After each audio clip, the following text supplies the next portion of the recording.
Hi, my name is Linda Weiss, and I'm going to be talking to you today about sexuality during the pandemic. I'm a therapist. I've been in the Barrington area for quite a while, and I have done marital and sexual therapy for about 25 years, and I'm really happy to be able to do this for you. All right, first, let's look at pandemic realities. We are living in unprecedented times that significantly affect all of the ways we do life. We are yearning to stay connected in an unconnected world. This, of course, includes our most important relationship, our relationship with our spouse.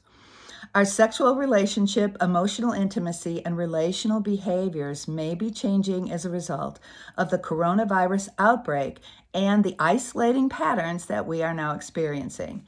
Now, there are some biological realities that it's very important for you to understand. First of all, the coronavirus is a real life threat that our brains are naturally adapting to for survival. Food, shelter, and safety are the primary focus right now in our neurology and our functioning, whether we are aware of that or not. Our sexual desire may be decreasing as a result of being in the survival mode. The stress hormone cortisol increases and dopamine, the feel-good hormone, decreases. So chronic stress release of continual cortisol in our bodies results in the following things. Number one, an interference with orgasm for both male and females, erectile dysfunction, decreasing the male sex hormone testosterone, resulting in impotence. 3, it decreases the female sex hormone estrogen, resulting in mood swings, sleep, and lack of desire. Other effects of high cortisol are increased blood pressure, weight gain, constricted arteries, and increased blood sugar levels, all of which can affect our sexual performance.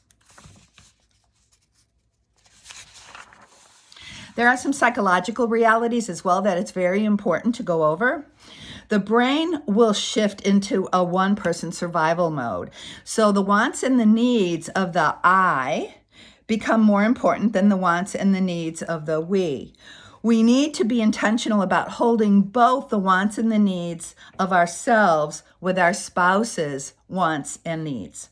Also, spouses may revert to early attachment styles that developed in childhood to cope with hurtful family patterns.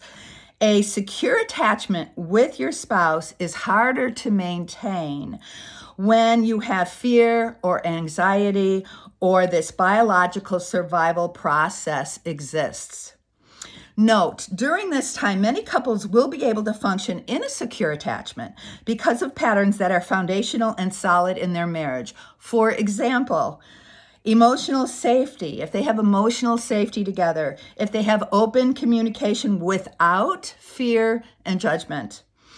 They have reciprocal empathy. They're willing to get inside each other's reality and really seek to understand how the other person thinks, how the other person feels.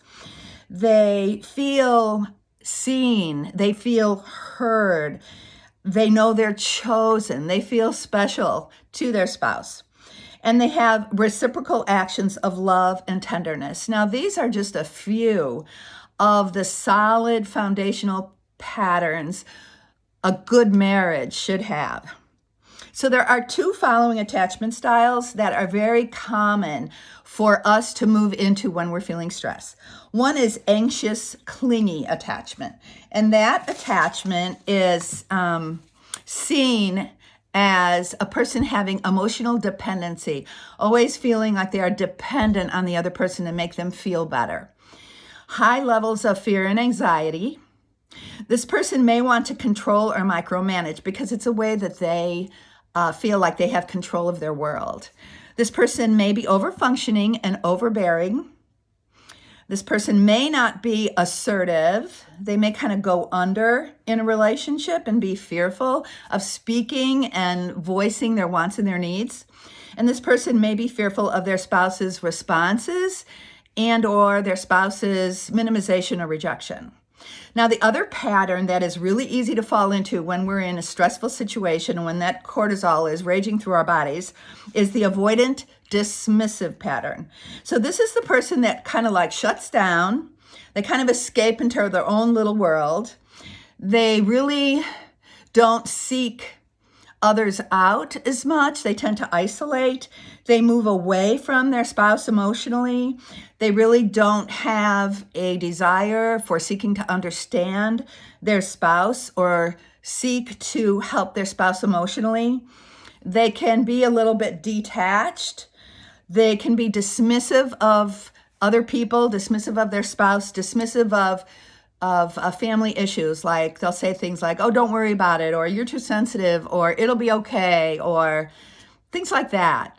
So these are two very, very common patterns that people fall into when they find themselves in high stress situations. If this spouse, this avoidant dismissive spouse, if this spouse is a husband, he may be tempted to look at pornography for escape. And we do all have a biological drive and relational need for being desired, attached, and wanted. It might be tempting to pretend that porn can give us this, which of course it cannot. If you have looked at porn during this time or even previous to the pandemic, it is important to tell your spouse, as secrets create shame and distance in relationships.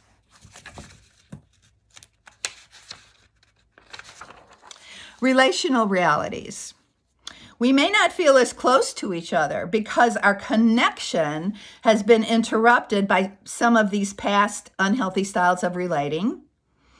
If our desire to be with each other decreases, we will be more likely to emotionally disengage from each other and be more self-focused, like everything is about me, what I need, what I want, and not really taking into consideration what your spouse's needs and wants are. We might be less vulnerable, including sex, because it takes a lot of vulnerability to be sexual. So we might be less vulnerable, including sex, because we are dealing with living in a vulnerable state continually, always protecting ourselves and our families from the virus. Both anxious, clingy, and avoidant dismissive behaviors hinder authentic intimacy, emotional connection, and healthy attachment. Now, I'm going to talk about the antidote for these pandemic realities, how you and your spouse can co-create healthy attachment, healthy bonding during this time. First of all, it's important that you both have a mutual spiritual agreement on God's design for sexuality. So, God's design for sexuality, just a really brief little explanation here. Gender equality. He designed both genders to reign together in our image. Genesis 1:26. So we are both to reign, not he reigns and she follows, not she reigns and he follows, but we both reign equally as genders. Gender power equality. In Genesis 2:26, it says, both children leave their parents and cleave to their spouse. Now you're leaving a one-up, one-down relationship. You're in a one-down relationship as a child to your parent. And now as an adult, you're leaving your parents and you're moving into a very equal power relationship. So it's not one down or one up. It's an equal power relationship with your spouse. And then gender pleasure equality.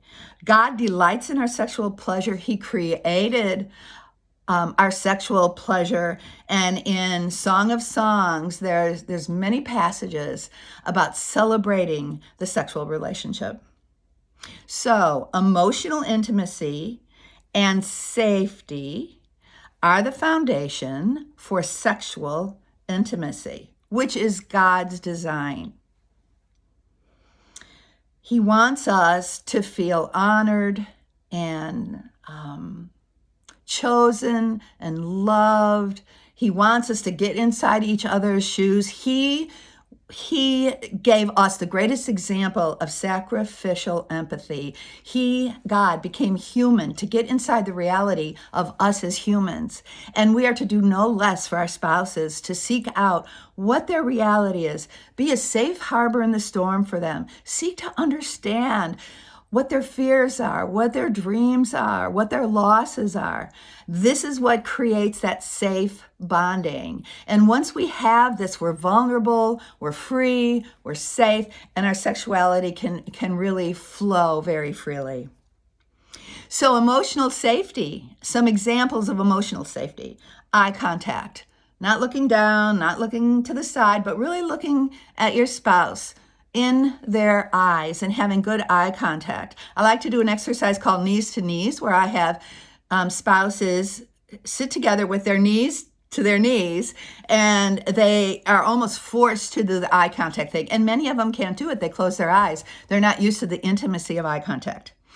Genuine interest in each other, a tender heart towards each other. As I said before, seeking to understand the other person's reality, active listening, reflecting back what the other person says to you before you say what your response is. No judging, no fixing, no directing, no pressuring, especially for sex. No powering up, rather being fully known, every part of you fully known to your spouse. So 3 big questions. Are you there for me? Am I on your mind? Do you have my back? How would you answer these questions? Be truthful. If you're not truthful about these questions, you won't be able to grow as a couple. Communication. Set aside time for open and honest communication where each spouse is the listener and the speaker, both being heard and understood. Be vulnerable. Speak from your heart, not from your head. If you're just giving each other facts, that does not create emotional intimacy. You need to go to your heart, and you need to share your heart. You need to share from your heart, not from your head.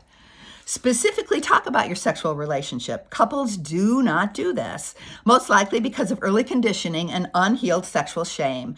John Gottman says couples who talk about sex have better sex. Sex is a learned behavior between two people who love each other. Couples need to learn about each other's sexual desires and responses. This is a lifetime process as couples change. Be okay with being a learner. Your whole life with each other, sexual and other issues, be okay with being a learner. Be specific and tender about sexual likes and dislikes. Don't expect your spouse to be a mind reader. Always ask, never try to convince or pressure. Respect a no. Try not to take a no as rejection, and I know that's hard sometimes. A biological no right now is very normal, even if you do have a solid, safe emotional connection. But if you need to say no, say it tenderly with, I would love to be close to you right now. How can we be close in another way? A crash course on main sexual differences in men and women. Men have a straightforward arousal response with visual stimulation, something that they're imagining in their head, hopefully about you. Direct route to orgasm. Any context is good. They're usually ready for sexual action. Orgasm is the goal for most men, and it's not easily derailed, although it can be. And in the sexual experience, a man has a very, very, very deep feeling of attachment and connection through the sexual experience. Women, multifaceted arousal response starts in the mind with thoughts and thinking about other romantic memories. The route is not direct. It's very sensitive to context and environment. The woman must feel safe. Emily Nagoski, who is a sexual researcher, says the best context for the female for orgasm is high trust, high affection, and low stress. Sue Johnson, another pretty famous therapist, says brain scans show female brains have sexual responses simultaneously with responses of judgment and control. So her brain is trying to determine if this is safe. Male brain scans show only sexual responses. They feel safe. The female sexual response is journey-oriented, and orgasm may not be the goal. Orgasm can be more elusive and easily derailed, and for women, deep feelings of attachment come from emotional connection and safety with the sexual experience and prior to the sexual experience. And 90% of women do not achieve orgasm easily. That's from a 2019 Cleveland Clinic study.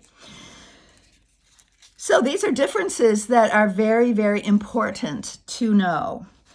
Physical touch is critical for a good sexual relationship. Sexual and non-sexual touch release oxytocin, the bonding hormone, the comfort hormone, the safety hormone, the attachment hormone.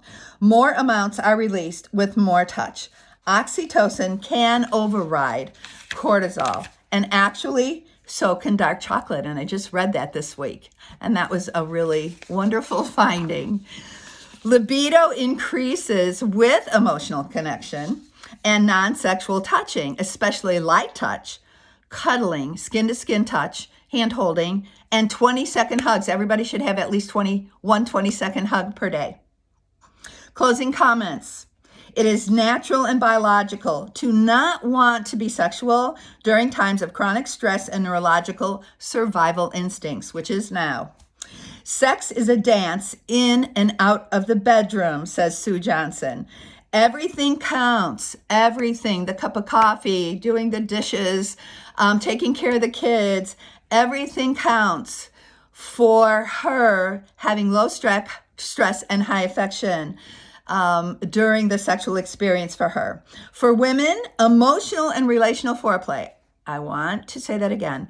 Emotional and relational foreplay start 24 hours before sex. That's important for you guys to know. The context of affection and low stress needs to be created prior to sex. We typically live in a busy world that can distract us from being intentional about loving our spouse as well. This is a time we can slow down and intentionally connect. We are hardwired to need authentic connection.